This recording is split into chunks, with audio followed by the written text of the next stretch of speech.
Hello everyone, जैसे कि आप सब लोगों को ऑलरेडी नोन है कि हमारे पास जो प्रियोर परीक्षक है या लैब असिस्टेंट है उसका फॉर्म ऑलरेडी क्या हो चुका है, रिवील हो चुका है। तो आज हम क्या करने वाले हैं, उसके सिलेबस को थोड़ा सा डिस्कस करेंगे। और सिलेबस को डिस्कस ना करते हुए मैं कुछ पर्टिकुलर टॉपिक को इस वीडियो में डिस्कस करने वाला हूँ, ठीक है। तो इन टॉपिकों को आपने पढ़ के जाना है। तो जैसे कि आप अपने सबने सिलेबस देखा होगा, उसमें जो केमिस्ट्री डिपार्टमेंट जो भी टॉपिक है उनको अगर आप देखेंगे वो एक्चुअली एक एक चैप्टर को रिप्रेजेंट कर रहे हैं। उसमें से कुछ टॉपिक मैंने ऑलरेडी बोर्ड में लिखे हुए हैं, ठीक है। पहला उसमें लिखा है बेसिक कॉन्सेप्ट ऑफ केमिस्ट्री। आपने क्लास 11 की बुक ओपन करनी है। तो हम धीरे धीरे अपनी क्लास जब स्टार्ट करेंगे ऑनलाइन क्लास में प्रॉपर, अभी तो एक वीडियो डाल रहे हैं, डेमो वीडियो, लेकिन लेटर ऑन हम क्या करेंगे, इसके पर्टिकुलर नोट भी प्रोवाइड करेंगे आप लोगों को। और साथ में हम क्या डिस्कस करने वाले हैं, इसमें एक्चुअल में आना क्या है देखो, और क्वेश्चन किस तरीके से आना है। सबसे पहली बेसिक सी चीज़ है, आपको एनसीईआरटी को फोकस करना ही करना है क्लास 11th और 12th की। तो हम इसमें जो भी लैब असिस्टेंट में क्वेश्चन आ सकते हैं उन क्वेश्चनों को डिस्कस करेंगे, टेस्ट सीरीज डिस्कस करेंगे।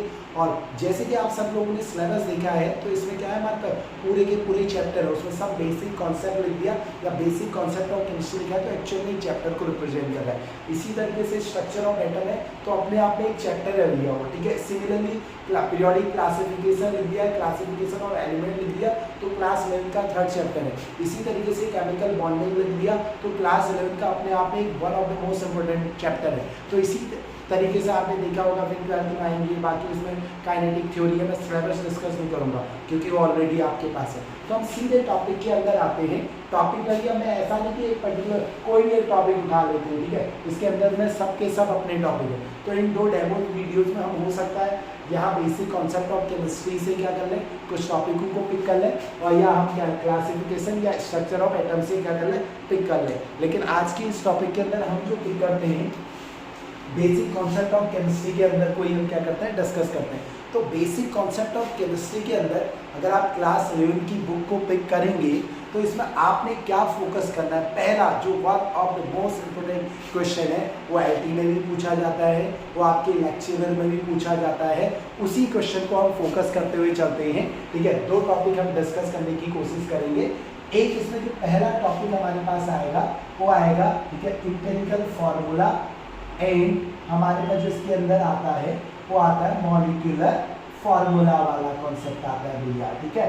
अब हमारे पास होता क्या है देखो, अब सभी लोग आप लोगों ने इतनी साइंस नोन होनी चाहिए आपको, लेकिन फिर भी आप लोग भूल चुके हैं, तो आप उस सारे पॉइंट को डिस्कस करें। तो 2 टॉपिक हम डिस्कस कर रहे हैं, या इसी टॉपिक के न्यूमेरिकल को हम डिस्कस करेंगे। शॉर्टकट में एम्पिरिकल फार्मूला को EF हम लिख देंगे और मॉलिक्यूलर फार्मूले को हम क्या लिख देंगे, MF लिख देंगे। तो हम ये टॉपिक को डिस्कस करने वाले हैं। अब इस टॉपिक को पढ़ने के लिए कुछ नहीं करना आप लोगों ने, जो मैं क्वेश्चन प्रोवाइड कराऊंगा लेटर ऑन उनको फॉलो करना, और इस वीडियो को ना थोड़ा सा देखना है। फिर हम लाइव क्लास में भी लाइव सेशन भी करेंगे इसके ऊपर, ठीक है। तो एम्पिरिकल फार्मूला क्या है, इसमें एक बेसिक सी लाइन है, दोनों ही लैंग्वेज में मैं लिखाऊंगा इसको। एक यानी शॉर्टेस्ट जो फार्मूला होता है किसी भी चीज का, उसको हम बोल देते हैं एम्पिरिकल फार्मूला। और एक्चुअल नंबर ऑफ जो हमारे पास एक्चुअल एलिमेंट को जो रिप्रेजेंट करेगा उसको हम बोलते हैं मॉलिक्यूलर फार्मूला। अगर मुझे एक एग्जांपल बताना हो ना, दैट इज करके मैंने क्या लिखा देखो, यहाँ पे बेंजीन लिखा, ठीक है। बेंजीन को हम कैसे लिखते हैं भैया, यहाँ पर C6H6 से लिखा, तो ये भैया इसका कौन सा फार्मूला है, मॉलिक्यूलर फार्मूला, जो रिप्रेजेंट कर रहा है एक्चुअल नंबर ऑफ एलिमेंट। इसका मतलब है इसमें कार्बन है 6 और हाइड्रोजन भी कितने 6 है। और एम्पिरिकल फार्मूला इसी बेंजीन का क्या लिखा मैंने, CH लिखा, यानी ये जो रिप्रेजेंट कर रहा है कार्बन और हाइड्रोजन का रेशियो कितना 1:1 है। तो जो रेशियो को रिप्रेजेंट करेगा उसको बोलेंगे एम्पिरिकल फार्मूला, और जो एक्चुअल नंबर को रिप्रेजेंट करेगा उसको हम कौन सा फार्मूला बोलेंगे, मॉलिक्यूलर फार्मूला। पहला एक बेसिक सा कॉन्सेप्ट आपको याद रखना है, इसको दिमाग में बैठा लीजिएगा, एक क्वेश्चन पक्का है। अब देखिए एक सिंपल सा एग्जांपल देता हूँ, इन दोनों में एक रिलेशन भी होता है। वो रिलेशन क्या होता है देखो, हमेशा मॉलिक्यूलर फार्मूला जब भी निकालना होगा याद रखना होगा आपको, N इंटू क्या होगा, एम्पिरिकल फार्मूला होगा, वहाँ इसका एग्जाम में क्वेश्चन आना है। N इंटू कौन सा होगा, एम्पिरिकल फार्मूला होगा। अब ये ना इसमें एक और चीज ध्यान से सुनना, ये N आप फाइंड आउट कैसे करोगे इसको ध्यान से सुनना। N निकालने के लिए हमारे पास फार्मूला होता है ठीक है, मॉलिक्यूलर मास, ठीक है, मॉलिक्यूलर मास अपॉन जो हमारे पास फॉर्मूला होता है एम्पेरिकल फॉर्मूला मास, ये भैया n निकालने का एक फॉर्मूला है। अब मैं एक सिंपल सा एग्जांपल देता हूँ, देखिएगा बोर्ड पे मैंने लिखा अ कंपाउंड, ठीक है, अ कंपाउंड रैंडमली हमने बना अ कंपाउंड हैव, ठीक है, एम्पेरिकल फॉर्मूला, मैं शॉर्टकट में लिख रहा हूँ empirical formula CH and have molecular mass, ठीक है, मॉलिक्यूलर मास, ठीक है, इसका मॉलिक्यूलर मास बोल दिया 180, व्हाट विल बी, ठीक है, व्हाट विल बी, ठीक है, what will be molecular formula, यानी बोल रहा है एक हमारे पास मॉलिक्यूल है, उसको हिंदी में भी हम डिस्कस करते हैं। देखो एक हमारे पास क्या होता है, अणु सूत्र होता है, एक होता है मूलानुपाती सूत्र। बोला मूलानुपाती सूत्र तो ये है और इसका अणुभार 180 है, तो बोला उसका भैया अणु सूत्र कितना होगा, तो भैया सबसे पहले n निकालोगे, मैं पहले ही बता चुका हूँ molecular mass upon empirical formula मास, मॉलिक्यूलर मास गिवन है 180, भैया ये गिवन है। फिर आपका एम्पेरिकल फॉर्मूला मास हमारे पास भैया कार्बन और हाइड्रोजन, भैया कार्बन और हाइड्रोजन है हमारे पास, ठीक है। अब जरूरी नहीं ऐसा गिवन हो, 180 को चेंज भी कर सकते हो, मान लो ये 78 हो, एग्जैक्ट तो 78 ही आता है इसमें, और यहाँ पर इसका निकालोगे कार्बन और हाइड्रोजन का CH का 12 + 1, यानी ये कितना आ गया, इसमें आप 78 तो करोगे इसकी प्लेस पर, तो 78/13 करोगे तो ये 6 आ जाएगा। देयरफॉर मॉलिक्यूलर फॉर्मूला निकालोगे 6 × CH करोगे तो यहाँ से C6H6 आ जाएगा, तो ये आपको याद रखना है, ठीक है। और एक और चीज़ याद सुन लो, आप एग्जाम की तैयारी करो तो आपको भैया आइसोटोप आइसोबार सारे टर्म्स हम बताएंगे, ठीक है। अब मैं ये आइसोटोप आइसोबार यहाँ पर क्यों ले आया, देखो ये जो ना कार्बन मैंने लिखा, अब जरा ध्यान से सुन लो, ठीक है, नोट्स पर लिखते रहेंगे हम लोग, ठीक है, नोट्स प्रोवाइड करूंगा इसमें। अगर मैंने कार्बन लिखा तो कार्बन के 3 हमारे पास आइसोटोप होते हैं, 6C12, 6C13, 6C14, इसमें जो सबसे ज्यादा परसेंटाइल में होगा, ठीक है, ऑलमोस्ट 99.9 यानी मोस्ट अबंडेंट कार्बन 12 होता है, इसलिए हम एवरेज सबसे ज्यादा इसी का कार्बन 12 भी कंसिडर करते हैं। और जो सबसे कम अबंडेंट होगा कार्बन हमारा कौन सा होगा 14, और कार्बन 14 का एक और यूज सुनना, इसका यूज कार्बन डेटिंग में भी करते हैं, यानी किसी फॉसिल का आपको एज डिटरमाइन करनी है तो वहाँ पर भी इसका क्या कर सकते हैं, यूज कर सकते हैं। तो ये साइंस का ही नहीं आपका हो सकता है, ये क्वेश्चन ज्योग्राफी वाले पार्ट में भी आस्क किया जा सकता है, ठीक है, बोलेगा कि किससे एज निकालिए तो कौन सा आइसोटोप का यूज करते हैं, तो कार्बन 14। अब देखो एक और चीज़ याद रखना, जब भी आप एम्पेरिकल फार्मूला और मॉलिक्यूलर फार्मूला वाले न्यूमेरिकल करो ना, अभी देख लेना बहुत आसान लगेंगे, तो आपको डिफरेंट क्वेश्चन अप्लाई करने पड़ेंगे, तब आप एक्सपर्ट बनोगे इनमें, ठीक है। एक रैंडमली क्वेश्चन पिक करते हैं, वहाँ क्वेश्चन आएगा, ठीक है, ये कब क्वेश्चन हो सकता है, ठीक है, LT में भी इसी तरीके का क्वेश्चन था, ठीक है, जो लास्ट टाइम हुआ था, अ कंपाउंड कंटेन, ठीक है, कंटेन, ठीक है, कार्बन बोल देगा भैया 48%, हाइड्रोजन बोल देगा 6.67% एंड रेस्ट ऑक्सीजन बोलेगा, ठीक है, रेस्ट इसके अंदर क्या है, ऑक्सीजन है, आपके एग्जाम में आ गया, रेस्ट इज ऑक्सीजन, ठीक है, rest is oxygen. What will be, ठीक है, what will be empirical formula, will be empirical formula. अगर इसी क्वेश्चन में क्या बोले, मॉलिक्यूलर फार्मूला वाला अगर टॉपिक बोलेगा ना, फिर या तो उसमें वेपर डेंसिटी गिवन होगी या उसका मोलर मास गिवन होगा। मोलर मास निकालने का एक फार्मूला और भी है, 2 × vapour density. Different numerical discuss करेंगे जब लाइव क्लास होगी, ठीक है, अभी आपको इनमें से एडजस्ट करना है। तो देखो आंसर लिखते वक्त सबसे पहले आपका स्टेप है परसेंटेज ऑफ ऑक्सीजन, आप लिखेंगे तो परसेंटेज ऑफ ऑक्सीजन निकालने के लिए टोटल हमारे पास जो कंपाउंड का परसेंटेज होगा 100 ही होगा। इस 100 में से परसेंटेज ऑफ कार्बन को सबसे करोगे कार्बन, प्लस हमारे पास क्या आ जाएगा परसेंटेज ऑफ हाइड्रोजन, निकालोगे ऑक्सीजन निकल जाएगा 100 माइनस कार्बन 48 प्लस 6.67%, 48 प्लस 6 54.67 आ गया, 100 माइनस क्या करेंगे 54.67 करेंगे, तो भैया हमारे पास कितना आ जाएगा 45.33। एग्जैक्ट आप निकालना, कैलकुलेशन मिस्टेक भी हो सकती है, तो ये कुछ इस तरीके से है। तो यहाँ से आपको 3 के 3 एलिमेंट का परसेंटेज फाइंड आउट हो जाए।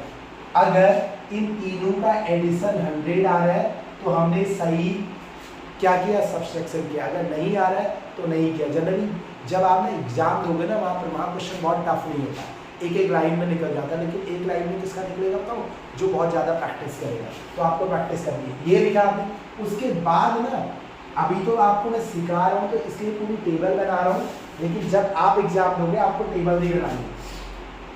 यहाँ सीरियल नंबर लिख देते, 3 एलिमेंट है, 1 2 3 लिख दें।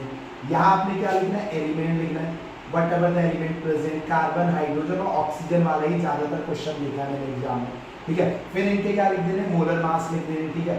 शॉर्टकट में सॉल्व करोगे मोलर मास, या इसका क्या लिख दो, परसेंटेज कंपोजिशन लिख दो, ठीक है, परसेंटेज।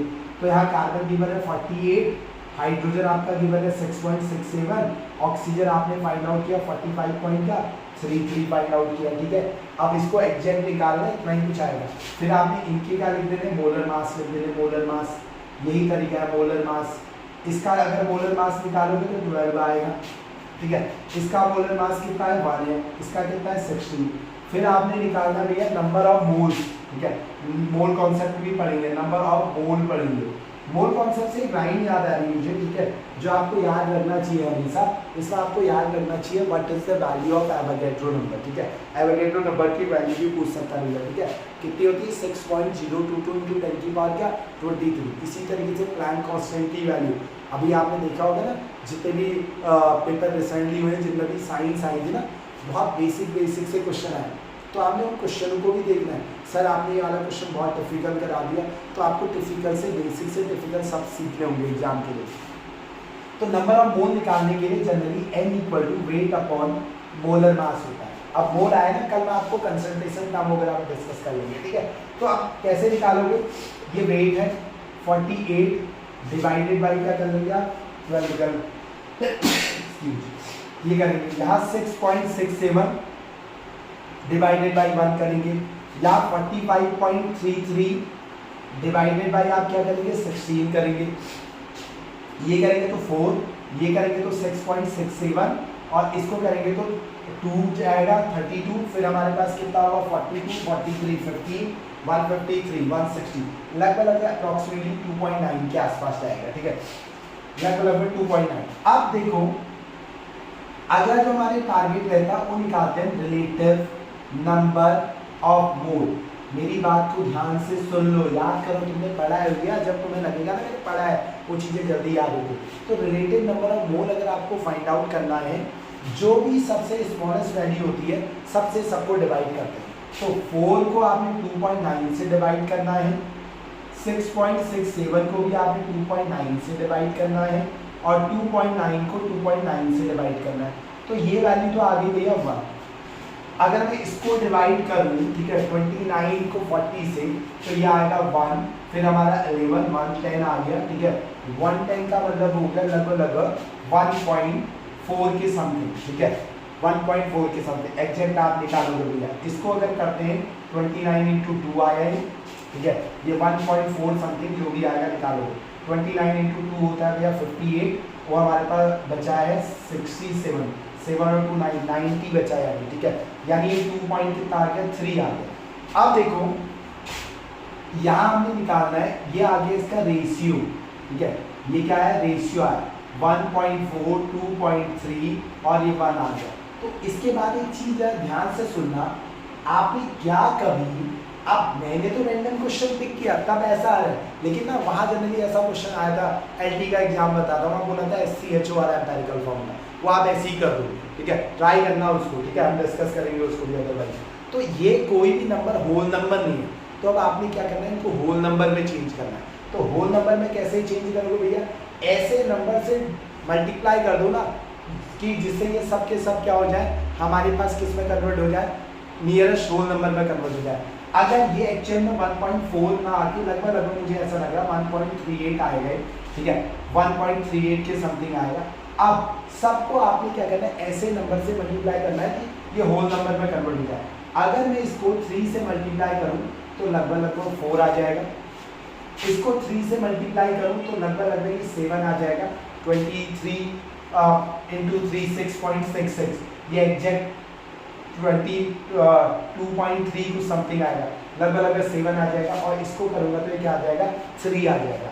यानी देयरफॉर एम्पेरिकल फॉर्मूला निकालूंगा तो कुछ इस तरीके से आएगा। देखो कार्बन कितने हैं यहाँ पर 4 है, अब हाइड्रोजन कितने आ गए हमारे पास 7 आ गए, ठीक है। फिर हमने हमारे पास ऑक्सीजन कितने आ गए 3 आ गए। अब एक बच्चे ने ऑफलाइन क्लास में बोल दिया सर ऐसा ही कंपाउंड बनाकर दिखाओ तो होता कौन सा ऐसा कंपाउंड। तो भैया जो हमने क्वेश्चन डिस्कस किया है वो रैंडम पैटर्न है। रैंडम पैटर्न का मतलब जिससे आप कुछ भी कर सकते हो। अगर हम पर्टिकुलर की बुक के क्वेश्चन लिखेंगे ना आप बहुत सिंपल से कर लेंगे। कैसे क्वेश्चन देखो, मैं एक सिंपल सा क्वेश्चन देता हूँ, एक कंपाउंड है, देखो यहीं पर इरेज करते हैं, क्वेश्चन देखो तुम करो, ठीक है। मैंने बोला एक कंपाउंड है, उसके अंदर कार्बन है हमारे पास 80%, ठीक है। ऐसी रैंडमली पिक कर दिया, ठीक है। हमने एक क्वेश्चन पिक किया, मैंने बोला कार्बन है 80% इसके अंदर, और इसमें मैंने बोला हाइड्रोजन है 20%, ठीक है। हाइड्रोजन है 20%। अब ये बच्चे ने कहा सर बहुत सिंपल सा करता हूँ भैया, फिर कार्बन को डिवाइड करता हूँ 80/12, हाइड्रोजन को डिवाइड करता हूँ 20 क्या, हम डिवाइड करेंगे 1 से, ठीक है। फिर इसको निकालेंगे, ठीक है। फटाफट उसने सॉल्व किया, ये वाला तरीका निकाल दिया उसने भैया फॉर्मूला, ठीक है। तो आप इजीली क्या कर सकते हो, उस टॉपिक को क्या कर सकते हो, सॉल्व कर सकते हो, ठीक है। सॉल्व कर सकते हो इजीली टॉपिक को। अगर मैं इसी तरीके के और भी क्वेश्चन आपको दूं ना, ये कर लोगे ना, इसमें कोई ऐसा नहीं है। देखो तो मैं देखो और सिंपल सा एक क्वेश्चन डिस्कस करें। मैंने एक बोला क्वेश्चन हमारे पास एक कंपाउंड है, ऑक्सीजन है 90% मान लेते, और हाइड्रोजन है उसके अंदर 10%, ठीक है। हाइड्रोजन कितना है उसके अंदर 10%। तो अब इसमें कैसे निकालोगे, देखो यही चीज लिखोगे, यहाँ आपने लिखा हाइड्रोजन, यहाँ आपने लिखा ऑक्सीजन, परसेंटेज एक जगह लिखी 90, एक जगह लिखा 10।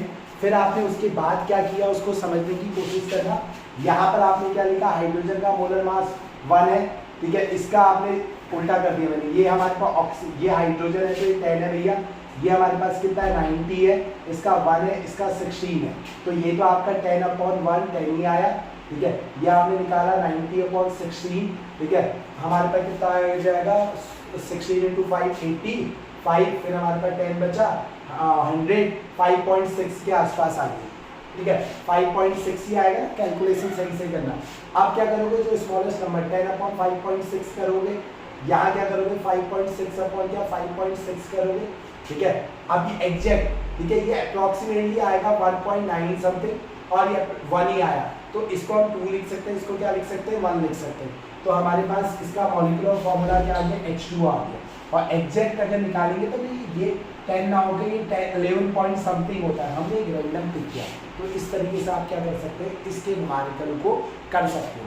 फिर भी देखो क्योंकि मैं बहुत क्विकली इसको अभी एक्सप्लेन कर रहा हूँ, लेकिन जब हम प्रॉपर क्लास करेंगे ना इसको और डिटेल में पढ़ेंगे। अब आपके करना क्या है, देखो किसी भी तरीके के क्वेश्चन आप करना चाहो तो इस तरीके से आप क्या कर सकते हो, क्वेश्चन कर सकते हो। लेकिन अब देखो ये तो सिंपल सा क्वेश्चन था, कभी कभी ना ऐसा भी आपके पास सामने एक पॉइंट आएगा, बोलेगा मॉलिक्यूलर फॉर्मूला ऐसा आ रहा है CH2OR है मॉलिक्यूलर फॉर्मूला, ठीक है। तो उस समय मान लेते हैं ये CH2 आपका एम्पेरिकल फॉर्मूला आया, और उसने बोला कंपाउंड का मॉलिक्यूलर मास है 180, मॉलिक्यूलर मास कितना है हमारे पास 180 है। अब बोल दे इसका मॉलिक्यूलर फॉर्मूला क्या होगा, तो मॉलिक्यूलर फॉर्मूला इक्वल टू होता है n इंटू क्या एम्पेरिकल फॉर्मूला, और n इक्वल टू ऑलरेडी बता चुका हूँ, हमारे पास जो ये गिवन मास है यानी weight upon empirical formula mass CH2O into empirical formula ही होगा भैया। अब वेट आपके पास गिवन है भैया 180, ठीक है। एम्पेरिकल फॉर्मूला का निकालोगे 30, और एम्पेरिकल फॉर्मूला जो आया आपका वो आया CH2O, इससे इसको काटोगे 6, तो ये C6H12 और क्या आ जाएगा हमारे पास O6 आ जाएगा, ठीक है। तो इस छोटे से वीडियो के अंदर हम इतना ही डिस्कस कर रहे हैं, लेकिन फिर हम लेटर ऑन जब चैप्टर प्रॉपर बैच हम आपके ऑनलाइन बैच में हमारे पास सब्सक्रिप्शन पूरे हो जाएंगे तो उसके अकॉर्डिंग, तो ऑफलाइन मैं तो ऑलरेडी बहुत सारे इस तरीके के क्वेश्चन डिस्कस कर चुका हूँ। ऑफलाइन में हमारे पास अलग तरीके के क्वेश्चन भी हैं, उन्हीं को हम बाद में आपको PDF से भी प्रोवाइड करेंगे। तो that's all for today video. आप ये मत समझो कि सर बिल्कुल या तो इंग्लिश यूज करेंगे या हिंदी यूज करेंगे, हम यूज करेंगे क्या बोलते हैं इंग्लिश, हिंदी और किसका मिक्सचर इंग्लिश का, यानी बाइलिंगुअल लैंग्वेज को हम क्या करेंगे फोकस करेंगे। बाकी हम कल की क्लास में डिस्कस करेंगे और चीज़ें, ठीक है। जो भी अगर आप लोगों के कमेंट आएंगे तो कमेंट के अकॉर्डिंग डिस्कस कर लेंगे, अदरवाइज कोई भी मैं टॉपिक को पिकअप कर लूँगा, ठीक है, या तो स्ट्रक्चर ऑफ एटम से या आपका पीरियोडिक टेबल से डिस्कस कर लेंगे, ठीक है, पीरियोडिक टेबल में कौन कौन से क्वेश्चन बन सकते हैं। Okay class, thank you for today.